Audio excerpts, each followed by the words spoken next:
नाज़रीन, मेरे साथ साद अहमद साहब बैठे हुए हैं जो कि इफ्तारी में शामिल थे। इन्होंने बहुत लुत्फ़ उठाया इफ्तारी का। तो आइए इनसे पूछते हैं इनको कैसा लगा। अस्सलाम वालेकुम।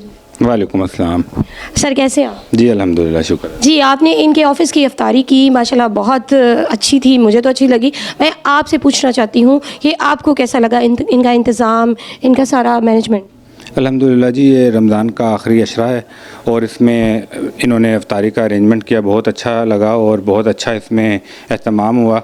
अल्लाह ताला इनसे दुआ है कि हमारे मुल्क को और इनके रिज़्क़ कारोबार में बरकत डाले और ऐसा आखिरी महीना है रमज़ान शरीफ का और मोहब्बतों वाला और बरकतों वाला महीना, इसकी बरकतों से हमें पूरा इस्तिफ़ादा हासिल करना है।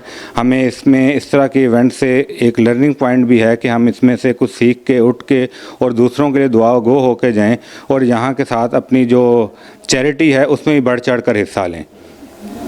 Thank you. Thank you so much.